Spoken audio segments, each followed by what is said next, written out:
ऐ दरिया तेरा अब खैर नहीं, बूंदों ने बगावत कर दी है।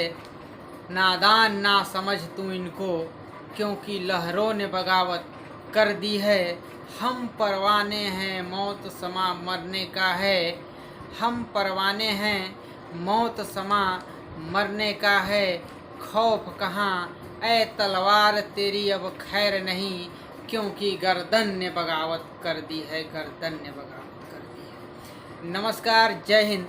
मैं रविंद्र सिंह। आज हम एक ऐसे महान क्रांतिकारी के बारे में बात करने जा रहे हैं जिनका नाम सुन करके आज पूरा भारत देश अपने आप को गर्व महसूस करता है। तो हम ऐसे क्रांतिकारी के बारे में बात करेंगे जिनका देश की आज़ादी में सबसे महत्वपूर्ण भूमिका रही। देश से बाहर रह कर के देश को आज़ाद कराने के लिए कटिबद्ध से संकल्पित थे। साथियों, हमारा मकसद सिर्फ इतना है कि हमारे पास जो जानकारी है मैं अपने वीडियो के माध्यम से आप तक पहुंचाएं, और जो भी मेरा वीडियो देख रहा है मैं उनसे निवेदन करना चाह रहा हूं, यदि उनके घर में बच्चे हैं तो मैं ये नहीं कहता हूं कि हमारा ही वीडियो, आप अपने बच्चों को क्रांतिकारियों के बारे में बताइए, समाज सुधारकों के बारे में बताइए कि ये लोग देश को आज़ाद कराने में अपनी कितनी महत्वपूर्ण भूमिका अदा। और देशभक्ति की भावना, एक ईमानदारी की भावना जब उत्पन्न हो जाएगी तो सही रास्ते पे आगे बढ़ेंगे और जिस भी क्षेत्र में जाएंगे वे ईमानदारी से काम करेंगे और अपने देश को आगे लेकर के जाएंगे। आइए हम आप बात करेंगे नेताजी सुभाष चंद्र बोस के बारे में। नेताजी सुभाष चंद्र बोस उड़ीसा के कटक में जन्मे थे। 23 जनवरी 1897 ईस्वी में इनके पिता का नाम जानकी नाथ बोस और माता का नाम प्रभावती देवी था। लड़का पढ़ प्रतिभा के धनी थे, आज्ञाकारी थे। माता पिता का आदर करना, सम्मान करना, देश के नागरिकों का सम्मान करना, बड़े बुजुर्गों का सम्मान करना, ये सब देख करके उनके पिताजी को लगा कि मेरा बेटा बहुत पढ़ने में तेज है। इसके बाद उन्होंने हाई स्कूल पढ़ाया, फिर इंटर पढ़ाया, फिर कैम्ब्रिज विश्वविद्यालय में भेज करके ग्रेजुएशन कंप्लीट करवाते हैं।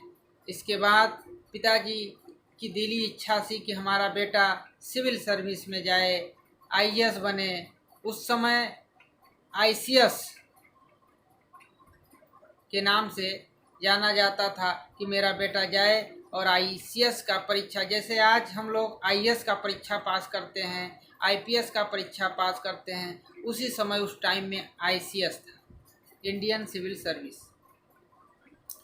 नेताजी सुभाष चंद्र बोस नहीं चाहते थे कि मैं अंग्रेज़ों के गुलामी में रह करके, उनके चाकरी में फंस करके नौकरी करूं। मेरा देश इस समय गुलाम है, हमें अपने देश की ज़रूरत है। इस समय हम अंग्रेज़ों का नौकरी नहीं कर पाएंगे। पिताजी नाराज़ होते हैं, लेकिन बाद में नेताजी सुभाष चंद्र बोस विचार करते हैं और पिता के इच्छाओं को पूरा करने के लिए उन्होंने तैयारी करना प्रारंभ कर दिया। इसके बाद पेपर होता है। नेताजी सुभाष चंद्र बोस चौथे नंबर पे रहते हैं। पूरा देश गर्व से गदगद हो जाता है, क्योंकि अंग्रेज़ों के समय में मेरा देश उस समय गुलाम था। गुलामी में रह कर के नेताजी सुभाष चंद्र बोस चौथे स्थान पे लेके आए थे, तो यह बहुत बड़ी बात थी। पिताजी इतना खुश हुए कि सभी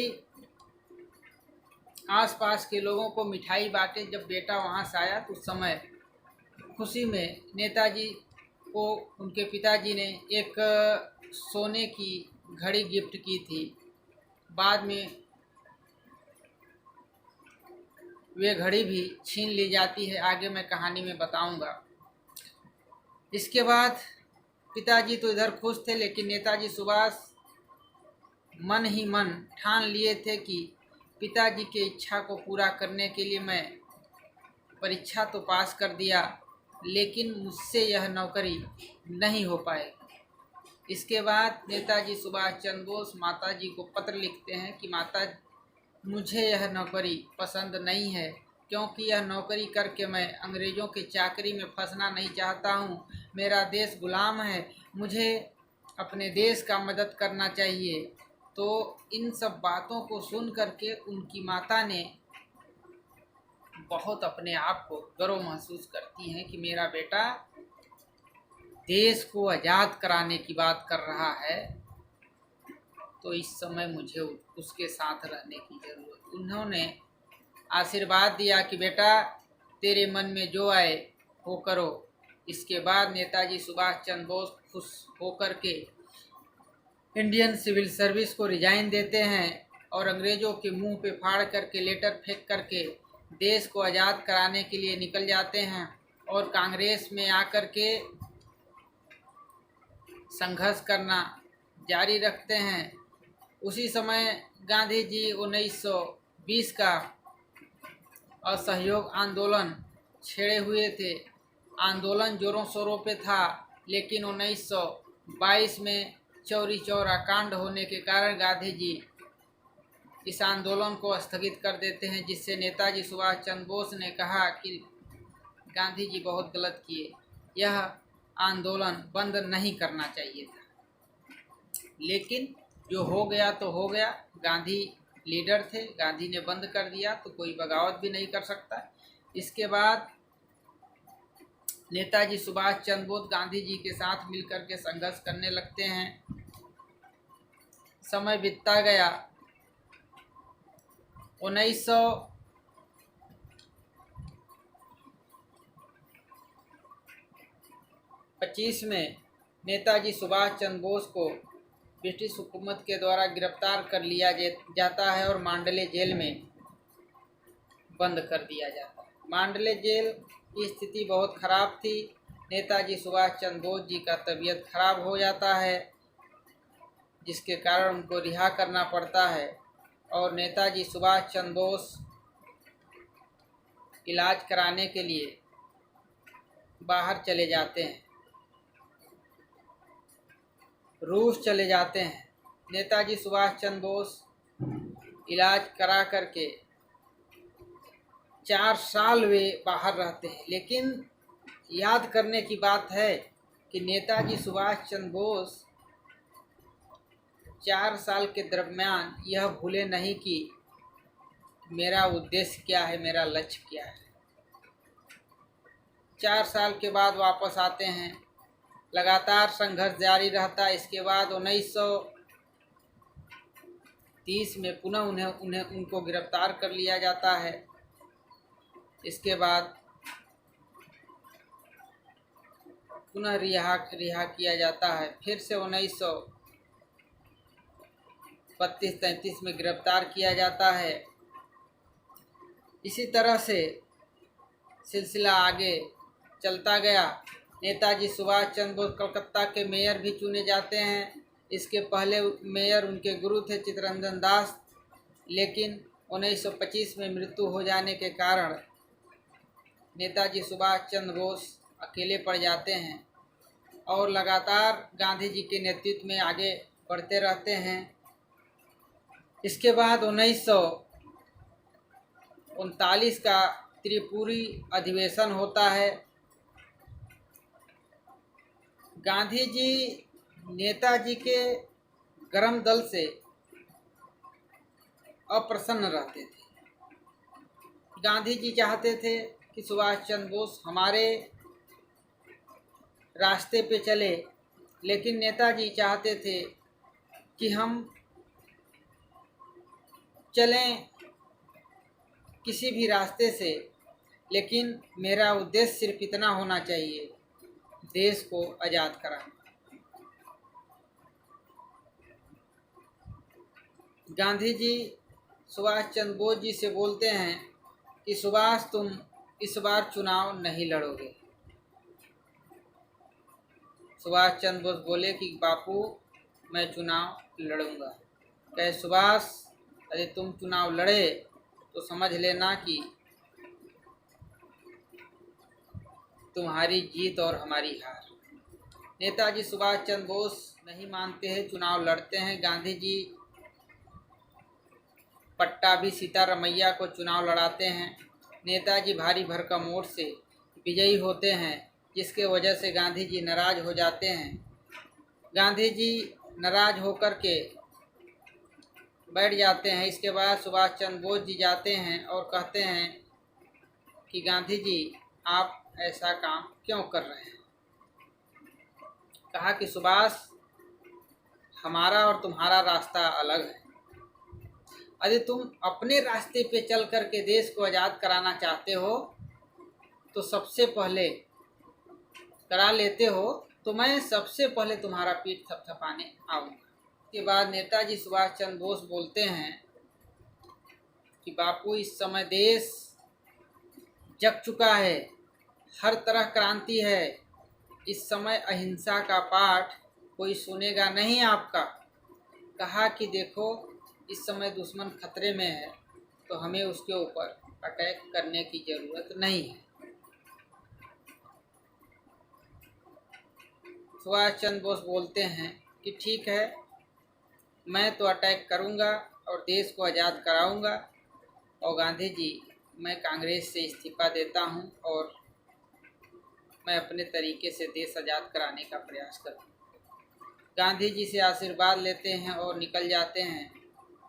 इसके बाद नेताजी सुभाष चंद्र बोस लगातार संघर्ष करने लगते हैं। जहाँ खड़े होते थे वही भीड़ लग जाती थी। प्रभावशाली भाषण देते थे, शब्दों में दम रहता था। उनके इस यूनिटी, क्योंकि जब ये भाषण देते थे तो जनता युवा उनके साथ जुड़ने का प्रयास करता था, भीड़ लग जाती थी। अंग्रेज उनके भीड़ को देख करके भयभीत हो जाते थे, जिसके वजह से अंग्रेज़ों ने नेताजी सुभाष चंद्र बोस को उठा करके जेल में डाल देते हैं। लेकिन वहीं जेल में इन्होंने भूख हड़ताल स्टार्ट कर देते हैं। भूख हड़ताल के बाद इनका तबीयत, इनका सेहत धीरे धीरे खराब होने लगता है। इसके बाद अंग्रेज़ों ने उनको रिहा करके उनके घर पे रख करके अंडरग्राउंड कर देते हैं। जिसके बाद नेताजी लगातार अपने घर पे बैठे रहें, समाचार पत्रों के माध्यम से सुनते रहे 1942 का द्वितीय विश्व युद्ध का बिगुल बज चुका था। नेताजी सुभाष चंद्र बोस बोले कि अब हथौड़ा गर्म है, अब सही जगह पे यदि हम हथौड़ा नहीं मारेंगे तो मेरा देश आज़ाद नहीं हो पाएगा। इसके बाद नेताजी सुभाष चंद्र बोस अपने भतीजे शिशिर बोस की मदद से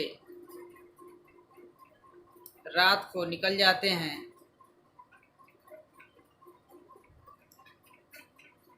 पेशावर पहुंचते हैं। पेशावर के बाद वे काबुल जाते हैं। काबुल से मास्को जाते हैं, मास्को से रोम जाते हैं और रोम से जर्मनी जाते हैं। जर्मनी जाकर के हिटलर से मिलते हैं। जब वहाँ नेताजी सुभाष चंद्र बोस जाते हैं तो काफ़ी दिन तक हिटलर का इंतज़ार करते हैं उनके ऑफिस में बैठ कर के। इसके बाद हिटलर बहुत ही तानाशाह और चालाक व्यक्ति था। हिटलर अपने जैसे अपने पास 2 व्यक्तियों को रखता था अपने दुश्मन को भ्रमित करने के लिए। जैसे ही नेताजी सुभाष चंद्र बोस के ऑफिस में जाते हैं, हिटलर अपने जैसे एक व्यक्ति को ऑफिस में भेजता है और कहता है कि जाओ देखते हैं इंडियन का क्या एक्टिविटी होती है। देखता रहता है। हिटलर का हम शक्ल एंट्री करता है। नेताजी सुभाष चंद्र बोस शांत मुद्रा में बैठे रहे। जो उनके चपरासी हैं, पियारो हैं, वे उठ करके सर करके सलाम करते हैं। लेकिन हमारे देश का शेर शांति मुद्रा में मौन होकर के बैठे रहे। चला जाता है, बोलता है, कोई प्रभाव नहीं पड़ा। दूसरा हम शकल आता है, सेम प्रक्रिया वही हुआ। सब उठते हैं, खड़े होते हैं, लेकिन नेताजी सुभाष चंद्र बोस शांति मुद्रा में बैठे रहे। इसके बाद लास्ट में हिटलर की एंट्री होती है। नेताजी सुभाष चंद्र बोस खड़े होते हैं और हिटलर से हाथ मिलाते हैं और हिटलर बोलता है कि आप आइए हमारे चैम्बर में। इसके बाद अपने चैम्बर में बुला करके पूछता है कि हमने 2 व्यक्तियों को भेजा, आप कोई एक्टिविटी, कोई रिस्पांस नहीं दिए, आखिरकार आप पहचाने कैसे? नेताजी सुभाष चंद्र बोस बोले कि हिटलर सोने की परख सोनार को अच्छी तरह से होता है। हिटलर उनके इस तार्किक शब्दों से प्रसन्न होता है और पूछता है कि आप मुझसे मदद लेना क्या चाहते हैं, मैं आपका क्या मदद करूं? नेताजी सुभाष चंद्र बोस बोले कि आप जो भारतीय सैनिक को पकड़ करके अपने यहाँ बंदी बना करके रखे हैं, मुझे आप इन सैनिकों को दे दीजिए। मैं इन सैनिकों के माध्यम से अंग्रेज़ों को मारूंगा, ब्रिटिशर को मारूंगा। हिटलर बोलता है कि दिमाग खराब है क्या? ये लोग हमको मारने आए थे, आज हम तुमको दे दें और तुम हम इनके साथ मिलकर के हमारे ऊपर अटैक कर दो। लेकिन नेताजी सुभाष चंद्र बोस इनको काफ़ी शालीनता से, सहनशीलता के साथ, अपने प्रभावशाली विचारों के साथ समझाते हैं और लास्ट में हिटलर मान जाता है और भारतीय सैनिक को जो पकड़ करके रखा था, हिटलर सौंप देता है नेताजी सुभाष चंद्र बोस के हाथ। नेताजी सुभाष चंद्र बोस उनके अंदर देशभक्ति की भावना भरते हैं और उनको ट्रेनिंग देते हैं। वे लोग जब तैयार हो जाते हैं हर चीज़ से और कसम खाते हैं जीने मरने के लिए कि अब हम भारत माँ को आज़ाद कराए बिना शांत नहीं बैठेंगे। हिटलर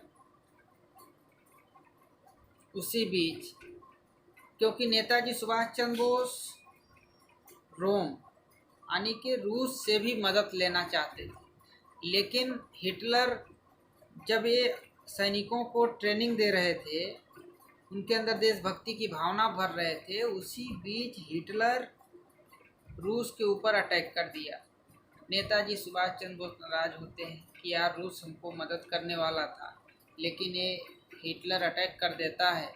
उन्होंने जा कर के बोला कि आपने ये सही नहीं किया। कहा कि सब सही है, देखते रहो, सर्दी आते हैं 2-3 महीने के अंदर हम रूस पे कब्जा कर लेंगे। बोले ठीक है, कोई बात नहीं। और लास्ट में बोले कि भाई आप मेरा मदद करिए, अब मैं सैनिकों को सशक्त बना करके आगे बढ़ना चाहता हूँ। इसके बाद हिटलर नेताजी सुभाष चंद्र बोस को सैनिकों के साथ जापान भेजता है। नेताजी सुभाष चंद्र बोस उसके यू बोट से जापान चले जाते हैं। जापान जाकर के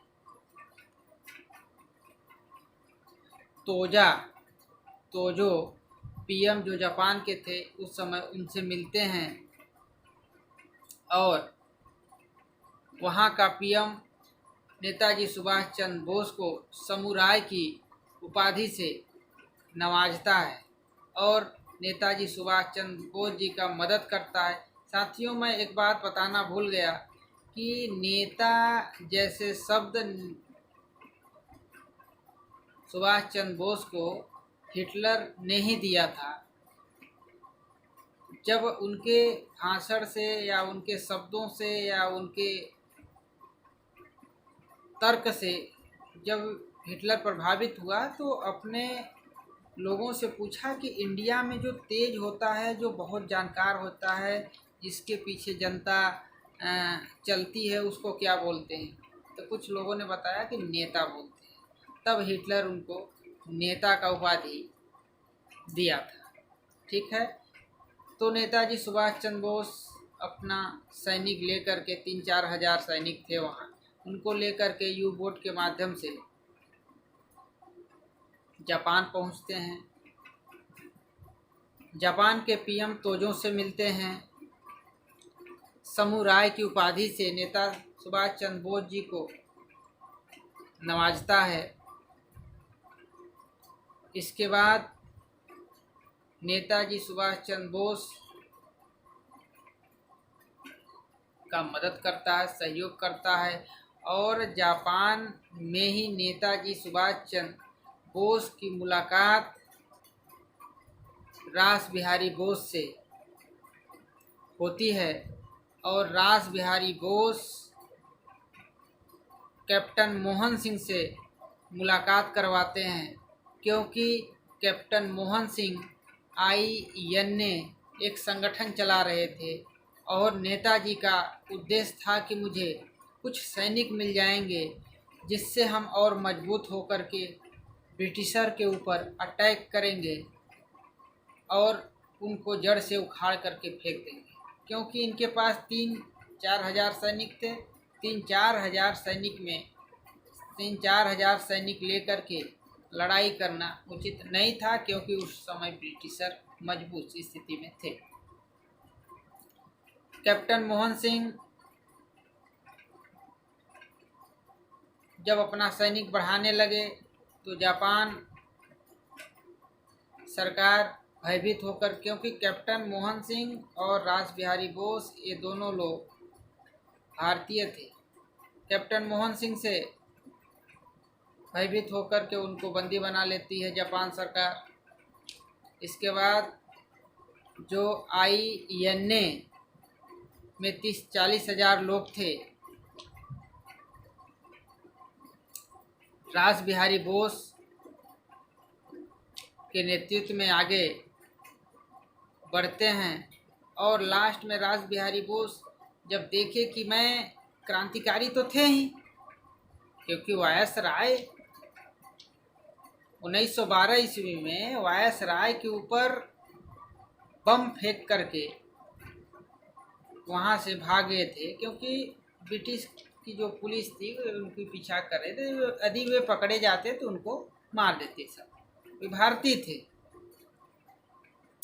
तो वहाँ जाके छिपे थे। तो उन्होंने जो अपना टीम बनाया था 30-40 हज़ार का, उसको ले करके नेताजी सुभाष चंद्र बोस में विलय करके और नेताजी सुभाष चंद्र बोस को एक कमान दे देते हैं और आज़ाद हिंद फौज का जो कमान होता है नेताजी सुभाष चंद्र बोस अपने नेतृत्व में ले करके प्रशिक्षण या कह सकते हैं कि हेड कमांडर बन करके आगे बढ़ते हैं, उनको प्रशिक्षित करते हैं, ट्रेनिंग देते हैं। तो इस तरह से आज़ाद हिंद फौज का गठन हो गया। अब जापान से मदद मांगे कि जो अंडमान निकोबार द्वीप समूह जो अंग्रेज़ों के कब्जे में है, हम सब लोग मिल करके उसको कब्जा करें। जापान ने पूरा सहयोग दिया, मदद दिया और इनकी फौज लड़ करके अंडमान निकोबार को अपने कब्जे में ले लेती है और अंग्रेज़ों को वहाँ से खदेड़ देते हैं और वहाँ अपना झंडा पताका लहरा देते हैं और आज़ाद सरकार बनाते हैं। इसके बाद दिमाग से काम करते हैं कि हमारे पास सैनिक कम है, अंग्रेज़ों के पास सैनिक ज़्यादा है, हमें आराम से अस्थाई से सोच समझ करके आगे बढ़ना होगा। इसके बाद नेताजी सुभाष चंद्र बोस जापान से कहते हैं कि हमें अब अटैक करने की ज़रूरत है। जापान सरकार बोलती है ठीक है, आप अटैक करो, हम आपके साथ हैं। जहाँ जैसी ज़रूरत पड़ेगी, जहाँ जैसा मदद में चाहिए हमसे बोलिए, हम आपका मदद करेंगे। जब पूर्ण रूप से सैनिक तैयार हो गए, 60-70 हज़ार सैनिक तैयार कर लिए और इसके बाद नेताजी सुभाष चंद्र बोस रंगून में जा कर के ऑल इंडिया रेडियो पे बोलते हैं कि मैं सुभाष बोल रहा हूँ, और सबसे पहले नेताजी ने महात्मा गांधी जी को राष्ट्रपिता से संबोधित किया और राष्ट्रपिता जी से आशीर्वाद मांगा और बोला कि इस भारत को आज़ाद कराने में आपका आशीर्वाद, इस लड़ाई में आपका आशीर्वाद, आपका सहयोग मुझे चाहिए। मैं अपने सैनिक के साथ दिल्ली चलो के नारे के साथ आगे बढ़ूंगा और उधर से आप बढ़िए। अब बहुत ही कम दिनों में ही हम लोग अपने देश को आज़ाद करा लेंगे। इसके बाद नेताजी सुभाष चंद्र बोस म्यांमार यानी वर्मा होते हुए कोहिमा पे अटैक करने की योजना बनाई। कोहिमा पे अटैक करने का मेन उद्देश्य यह था, उन्होंने देखा कि कोहिमा में सैनिक कम है, जिससे मैं वहां अटैक करूंगा और अंग्रेज बौखला जाएंगे। लेकिन कोई जासूस जाकर के बता दिया, जिसके वजह से अंग्रेज कोहिमा में भारी भरकम सैनिक भेज दिए। इसके बाद नेताजी सुभाष चंद्र बोस को इसकी जानकारी नहीं थी। जब उन्होंने वर्मा होते हुए कोहिमा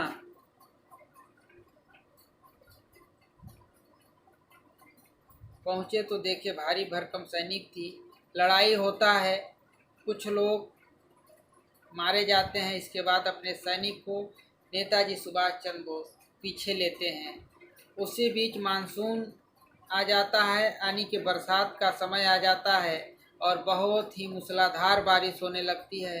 कई दिन बारिश हुई, जिसके वजह से नेताजी सुभाष चंद्र बोस को जंगलों में छिप कर के शरण लेना पड़ा। सोचने की बात है साथियों कि जब कोई जंगल में रुकेगा तो उस समय तमाम बरसात के समय में कीड़े मकोड़े होते हैं, मच्छर होते हैं। तो मच्छर के वजह से सैनिकों में मलेरिया फैल गई, जिसके वजह से कुछ सैनिक वहीं पे मर गए और कुछ सैनिक बचे। उसी बीच हिरोशिमा, उसके पहले ही हिटलर हार रहा था। जर्मनी, इटली इधर हार रहे थे, उधर जापान भी हार रहा था। जो लोग मदद करने वाले थे वे लोग अपना हाथ पीछे की ओर खिसका रहे थे। अब नेताजी सुभाष चंद्र बोस असहाय हो रहे थे, क्योंकि वे लोग इनको मदद देते थे तो ये अपने सैनिकों के साथ लड़ाई लड़ते थे। उधर हिटलर आत्महत्या करके मर जाता है, जिससे नेताजी सुभाष चंद्र बोस बहुत उदास होते हैं, क्योंकि हिटलर ही एक ऐसा था जो नेताजी सुभाष चंद्र बोस का लगातार मदद कर रहा था।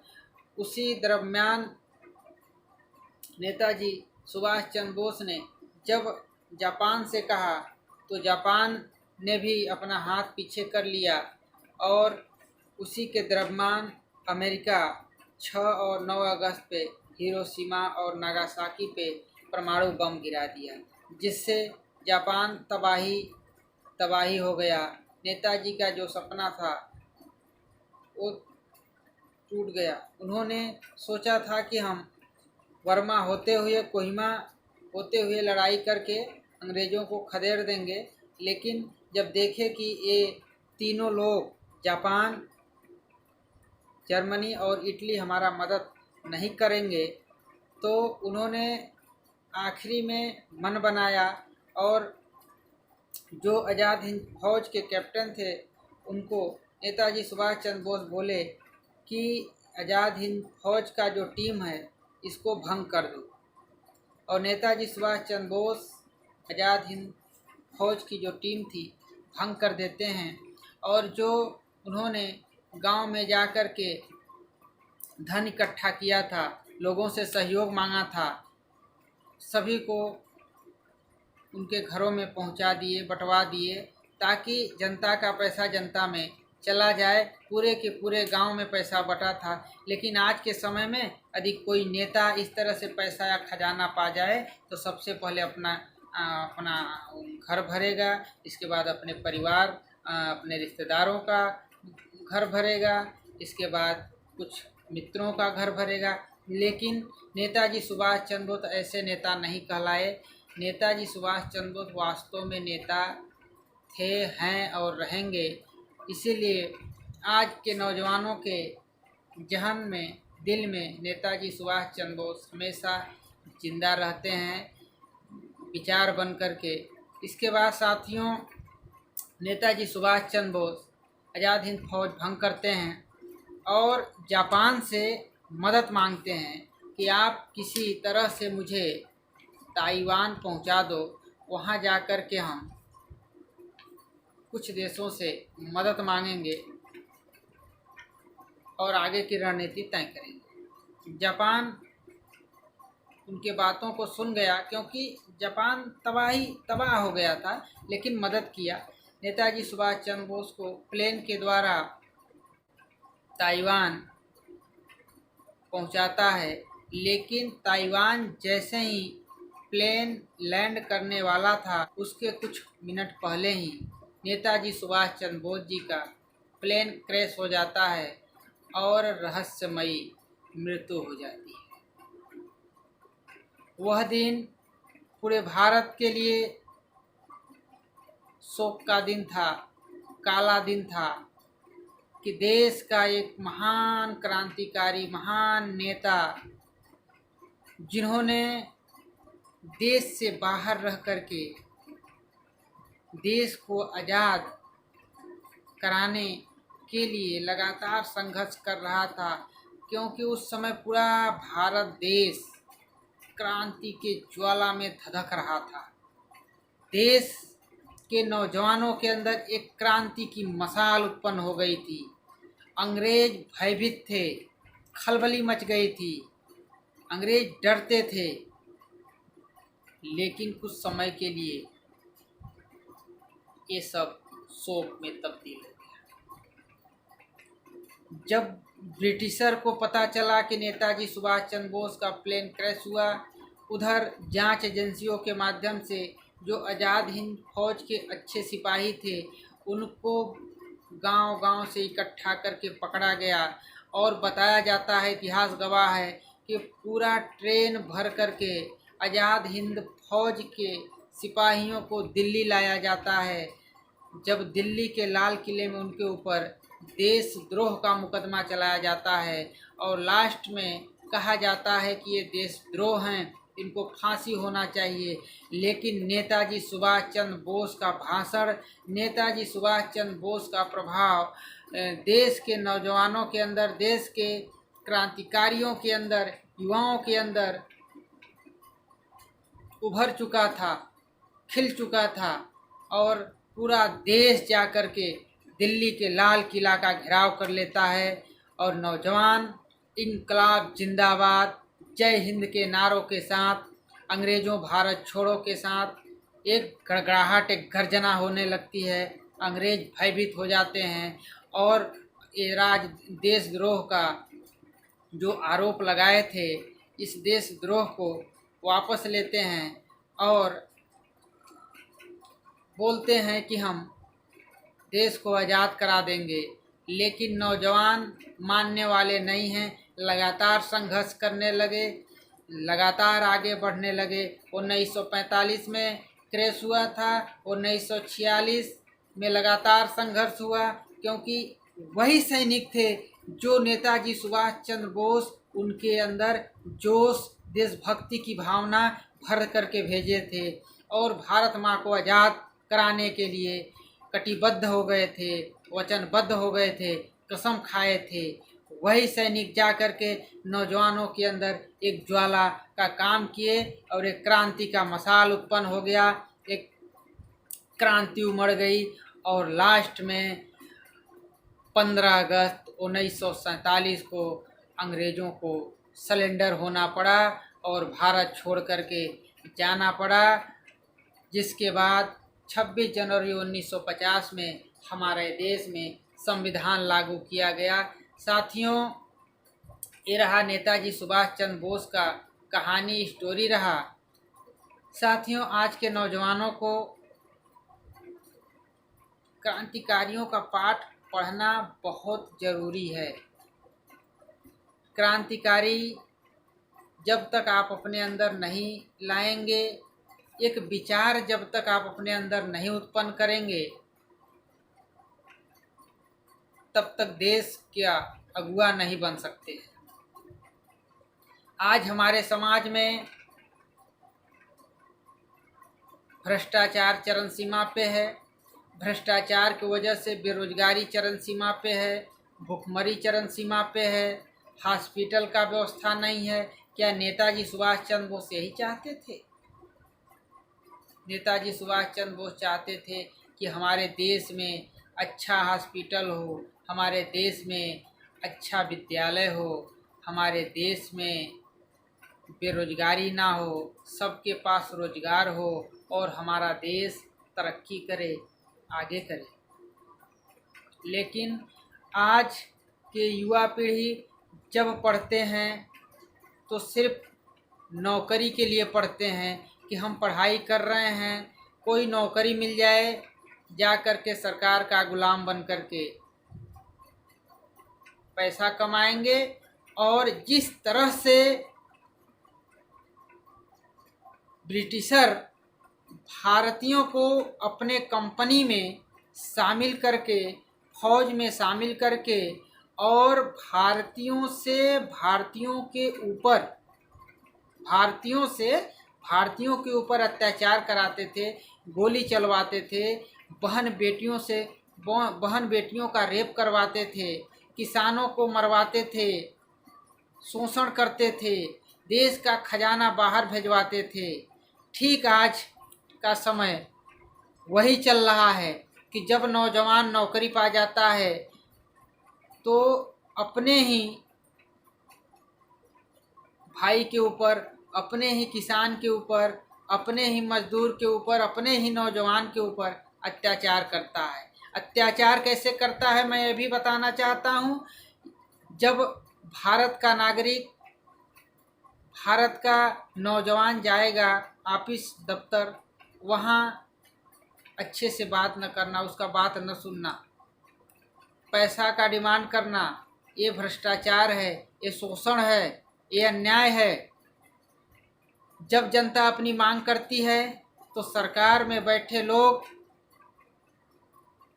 उसी किसान के बेटे से किसान के ऊपर लाठी चलवाती है और किसान का बेटा मजबूर होकर के अपने ही लोगों के ऊपर लाठी चलाता है। साथियों, नौकरी करनी अच्छी बात है, आपका परिवार है, जीविका है, भरण पोषण है, लेकिन इसका मतलब ये नहीं कि हम गुलाम बन कर के नौकरी करें। आपका भी अधिकार है, आप स्वतंत्र भारत के स्वतंत्र नागरिक हैं। आप नौकरी दम पे पाते हैं, किसी का मजाल नहीं है कि आपको हटा देगा। आप ईमानदारी से तो काम करिए, जहाँ अन्याय हो रहा है वहाँ लड़ जाइए।